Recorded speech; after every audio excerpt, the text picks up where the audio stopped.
চাঁদ রাতে যখন সবাই খুশিতে আত্মহারা ছিল, ঠিক তখনই আমাদের বাড়িতে কারা যেন আগুন লাগিয়ে দিয়েছে। শত্রুতামি করে আমাদের বাড়িতে আগুন লাগিয়ে দিয়েছে বাড়িঘর পোড়ার জন্য। তখনই আমরা চিৎকার, কান্নাকাটি আর বাঁচার জন্য আর্তনাদ করতেছি। হ্যালো এভরিওয়ান, আসসালামু আলাইকুম। আমি পপি, বাংলাদেশি ব্লগার পপি চ্যানেলের পক্ষ থেকে আপনাদেরকে আরো একবার স্বাগত জানাই। কাছে এবং দূরে, দেশ ও দেশের বাহিরে যে যেখান থেকে আমার এই ভিডিওটি দেখতেছেন, আশা করছি আল্লাহর অশেষ রহমতে সবাই ভালো আছেন। আলহামদুলিল্লাহ, আমরাও ভালো আছি। আজকে কোরবানি ঈদের আগের দিন বিকেল বেলা, আর আমরা চলে যাচ্ছি আমার বাবার বাড়ি ঈদ করার জন্য। আমার মা এসেছে আমাদেরকে নেওয়ার জন্য। তো তাবাসসুমের আব্বু আমাদেরকে গাড়িতে উঠিয়ে দিয়ে উনি চলে গেছে ওনাদের বাড়িতে আমার শ্বশুর শাশুড়ির সাথে ঈদ করবে। আমাদের বাড়িতে যাওয়ার পথে একটু কাঁচা রাস্তা আছে, তো ওখানে তাবাসসুম এবং আয়মানকে আমি ছেড়ে দিয়েছি, ওরা দৌড়াদৌড়ি করে খেলতেছে। আর রাস্তার দুই পাশে তো অনেক সুন্দর, দেখুন সবুজ শ্যামল ঘাস। দীর্ঘ 10 বছর পর বাবার বাড়িতে কোরবানি ঈদ করার জন্য যাচ্ছি, অনেক বেশি খুশি এবং এত বড় বিপদে পড়বো গিয়ে কখনো ভাবি নাই। এই তো ছেলে মেয়ে দুষ্টুমি করতেছে আর আস্তে আস্তে বাড়ির দিকে যাচ্ছি। যেতে যেতে প্রায় সন্ধ্যাই হয়ে গেছে। তারপর একটু নাস্তা করেছিলাম। নাস্তা করার পর তাবাসসুমের আব্বু আমাদেরকে আসার সময় একটি মেহেদি নিয়ে দিয়েছিল। আর আমি ভাবতেছি একটু মেহেদি লাগাই, আর মেয়েকেও একটু লাগিয়ে দিয়েছিলাম। আমি যখন হাতে মেহেদি পরতেছি তখন পাশের বাড়ির এক চাচি এসেছিলেন আমাদের ঘরে। সবাই মিলে একসাথে গল্প গুজব আর আড্ডা দিচ্ছে।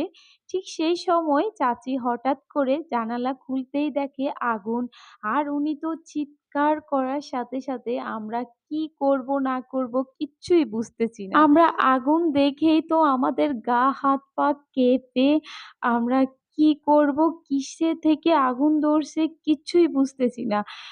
পরে আমার মা বলতেছে তাড়াতাড়ি হয়তো বিদ্যুতে আগুন ধরেছে, তাড়াতাড়ি মেইন সুইচ অফ করে ছোট বাচ্চা নিয়ে দৌড়ে বাহিরে যা। আমরা সবাই বাহিরে চলে আসলাম, আর এইদিকে সব ঘরের মেইন সুইচ বন্ধ করে দিচ্ছি। অনেক অন্ধকার, শুধু আগুন ধাউ ধাউ করে জ্বলতেছে। এইদিকে তো আমরা কি করব, বাড়িতে একটা পুরুষ মানুষ, ছেলে কিছুই ছিল না। এমন একটা বিপদের রাতে আমার ফোনেও ব্যালেন্স ছিল না।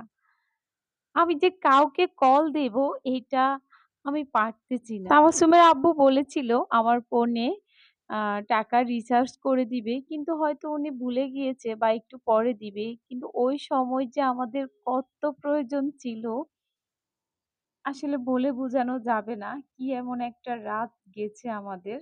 আমাদের ঘরে আরেকটা মোবাইল ছিল, কিন্তু মেইন সুইচ অফ করাতে অন্ধকার হয়ে গেছে চারদিক, আর কোথায় কি রাখছি কিছুই দেখতে পারতেছি না। এমন অন্ধকার, আর তো আগুনের যে ধোঁয়া, এই ধোঁয়া তো নাকে মুখে সমানে ঢুকতেছে। এই ধোঁয়ার কারণে চোখ জ্বলতেছে, আরো কিছুই দেখতেছি না। ঈদের আগের দিন রাত বলে কথা, চাঁদ রাত, এই জন্য হচ্ছে আমাদের বাড়ির আশেপাশেও তেমন একটা পুরুষ লোক নাই, কারণ আমাদের বাড়ির পাশেই বাজার।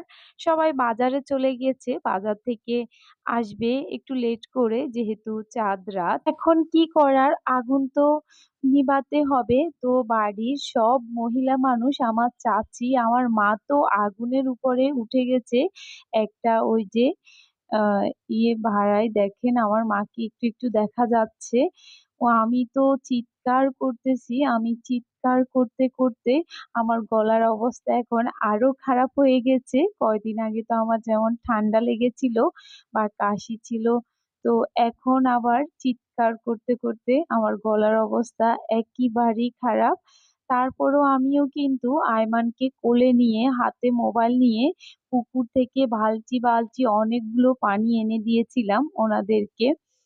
তো সবাই মিলে অনেক কষ্ট করে এই আগুন নিভিয়েছে। আমার মা চাচিরা নিজের জীবনের চিন্তা না করে সবাইকে বাঁচানোর জন্য লাফিয়ে আগুনের মধ্যে চলে গেছে। সবাই প্লিজ দোয়া করবেন ওনাদের জন্য। আমি তো আমার ছোট বাচ্চা নিয়ে অনেক ভয়ে একটু যা কাজ করলাম, ওইভাবে লাফিয়ে আগুনের মধ্যে যাইনি। তো তারপরও আল্লাহ আমাদেরকে বাঁচিয়েছেন। জানি না আমাদের বাড়ির মানুষ কি অন্যায় করেছে, কেন শত্রুতামি করে এই আগুন লাগিয়ে দিয়েছে আমাদের বাড়িঘর পোড়ার জন্য। সবার আনন্দ মাটি করে ফেলেছে যেন। সবাই অনেক কষ্ট করে এই আগুন নিভিয়ে এসে বসেছে। আর আমি সবাইকে পানি দিয়েছিলাম খাওয়ার জন্য। আপনাদের থেকে যদি আমার এই ভিডিওটি একটু পরিমাণও ভালো লাগে, প্লিজ শেয়ার করে দিবেন। এই রাতটা কিন্তু আমাদের সবার অনেক ভয়ে কাটছিল। যে রাত কাটার কথা ছিল অনেক হাসি খুশি আনন্দ নিয়ে, সেই রাতটা কেটেছে খুবই ভয়ে। আপনারা যারা এতক্ষণ পর্যন্ত আমার এই কথাগুলো শুনতেছেন, আমাদের এই কষ্টের রাতের কথা, তো চাইলে কিন্তু এই ভিডিওটিতে একটি লাইক দিয়ে চ্যানেলটি সাবস্ক্রাইব করে আমার পাশেই থাকতে পারেন। আজকের মতো এ পর্যন্তই। সবাই ভালো থাকবেন, সুস্থ থাকবেন, নিরাপদে থাকবেন। আল্লাহ হাফেজ। আসসালামু আলাইকুম।